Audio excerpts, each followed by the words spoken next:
Olá, tudo bem? No último vídeo, abordei os dois pilares do processo de autoconsciência, que são o conhecimento de diretrizes que orientem a autoobservação e o desenvolvimento de um estado de presença ou de atenção plena, como forma de identificar as reações do ego sem se envolver e dissolvê-las pela compreensão silenciosa. Pois bem, nos vídeos até aqui, já tratamos de vários conceitos e diretrizes que servem como referência para o trabalho de autoobservação. Tais conhecimentos correspondem ao primeiro pilar.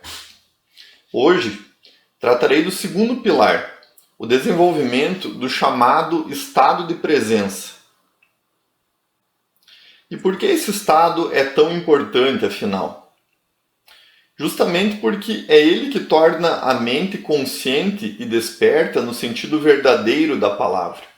Ou seja, é ele que retira a mente do estado habitual de sonho ou de adormecimento, no qual os seus processos internos ficam aprisionados na repetição do passado ou na antecipação do futuro, e não conectados com a realidade pura de cada instante. No estado de sonho, podemos até estar atentos ao presente e acreditar que estamos vivendo o real. Porém, o momento que vivemos é traduzido pela mente de acordo com os filtros de condicionamento do eu, acumulados a partir das experiências passadas, e, portanto, o que vivenciamos no agora acaba inevitavelmente sendo distorcido pelo passado, deixando de corresponder ao que existe de fato. Por isso mesmo, para perceber o real, faz-se necessário alcançar um estado de quietude mental, onde estes filtros sejam silenciados ou, pelo menos, sejam percebidos com certo distanciamento, sem emaranhar a consciência em seus processos ilusórios. Mas como atingir esse estado? Bom, já estudei e testei muitas coisas a esse respeito, mas só posso falar sobre aquilo que funcionou para mim até aqui, aquilo que já pude comprovar na minha experiência pessoal. Por ter um perfil muito mental, passei muitos anos batendo cabeça na tentativa de mudar os meus condicionamentos, trabalhando apenas sobre a mente. Até que entendi que precisava ir além da mente, e comecei a praticar a meditação da forma convencional, reservando algum período do dia, sentando em um lugar confortável, fechando os olhos, etc. Mas o que é meditar, afinal? Quem consegue meditar de fato nos dias de hoje? Tentei e ainda tento meditar dessa forma convencional em alguns momentos, porém, por ter uma mente muito inquieta e uma boa dose de impaciência, sinceramente não sei exatamente como é e se algum dia conseguir realmente alcançar aquele estado profundo de consciência que é chamado de meditação, no qual se perde a noção de corpo, espaço, tempo e dos sentidos físicos. Possivelmente essa também seja uma dificuldade para muitos outros. Então, há algum tempo, tive contato com uma prática que parece muito simples, mas que me permitiu virar uma chave. Sentir o coração. Afinal, o que há de mais presente do que um coração batendo? O coração não pode bater no passado, nem no futuro. Cada pulso é como um chamado ao presente, como se gritasse: agora, agora, agora.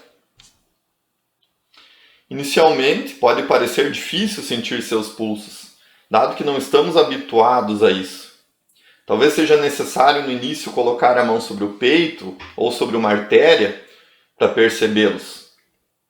Uma técnica que utilizava no início era de inspirar profundamente e então segurar o ar até que a pressão dos batimentos se tornasse mais forte, permitindo senti-los com clareza. Após identificar o pulso, Passava então a soltar o ar vagarosamente e seguir respirando lentamente, tentando não perder mais a sequência de pulsos. Até hoje, quando tenho dificuldade de sentir os batimentos, ainda utilizo essa técnica. Com a prática, porém, bastará lembrar da intenção de sentir os pulsos para senti-los instantaneamente, sem nenhum artifício, em qualquer momento, lugar e atividade que estivermos fazendo. Retomando essa consciência do pulso, passei a buscar desacelerar intencionalmente o ritmo cardíaco ao mínimo possível, como se quisesse parar o coração. Para isso, é necessário controlar também o ritmo respiratório, de modo que automaticamente estabelecemos um estado gradativo de consciência corporal. De acordo com estudos científicos, e conforme pude comprovar pela prática, após algum tempo mantida essa consciência cardíaca em um ritmo lento e controlado voluntariamente com a ajuda da respiração, o coração estabelece aquilo que se chama de ritmo coerente, uma estabilidade rítmica que coloca todo o corpo em um modo de funcionamento harmônico, inclusive o cérebro, que passa a operar em frequência de onda delta. Nessa frequência cerebral, saímos do modo de agitação mental das ondas beta, no qual o ego atua e se fortalece. É então que a mágica acontece. Esse é o estado fisiológico no qual a consciência consegue emergir acima da mente condicionada. Então os padrões reativos do ego, embora ainda se manifestem na mente, passam a ser observados com certo distanciamento. Tais padrões parecem tornar-se impessoais, como de fato são, dado que pertencem ao falso eu. Passamos a percebê-los apenas pelo que são, de fato, simples objetos mentais, como quaisquer outros, que cruzam a mente em sua atividade involuntária. Nesse estado, observei que, mesmo invocando memórias muito desagradáveis, conseguimos percebê-las com neutralidade e uma certa amorosidade, isentas do sofrimento habitual que normalmente carregam. Assim, saímos do padrão de reatividade do próprio ego contra si mesmo, que deseja reprimir ou negar tais memórias e emoções. Evitamos assim que se tornem ainda mais enraizadas e inconscientes. É nesse modo de operação contemplativa da mente que os padrões são compreendidos e dissolvidos naturalmente. Mas essa compreensão não se dá a nível superficial do intelecto, e sim a um nível mais profundo que transcende a lógica e a linguagem conceitual. Pelo contrário, o processamento intelectual deve ser mantido afastado dessa observação neutra. Afinal, o intelecto ancora-se na referência limitada de experiências passadas e, portanto, sua atuação analítica tende a limitar uma compreensão intuitiva e abrangente. Percebi então que a meditação não deve ser uma atividade isolada na nossa vida, mas sim, na medida do possível, que o estado meditativo seja constante em todos os momentos e atividades do dia, pois é ele que nos permite identificar as reações do eu no momento exato em que atuam, sem se envolver e sofrer, e dissolvê-las naturalmente na luz dessa consciência silenciosa e amorosa. E pelo menos para mim, tudo começou com o coração. Como os mestres sempre ensinaram, o coração é considerado a morada da alma. Portanto, ao colocarmos nossa atenção no coração, nos aproximamos dela e gradativamente vamos aprendendo a sua linguagem. A intuição, também chamada de orientação interior. A intuição corresponde a uma percepção direta, livre de conceitos mentais prévios. Por não ser composta de conceitos, não se expressa diretamente em linguagem, embora seja posteriormente interpretada pela mente podendo ser aí sim distorcida ou não pelos conceitos mentais cristalizados no indivíduo. Dessa forma, a intuição é traduzida pela mente, mas não se origina dela. Há muito tempo conhecemos o conselho "ouça seu coração".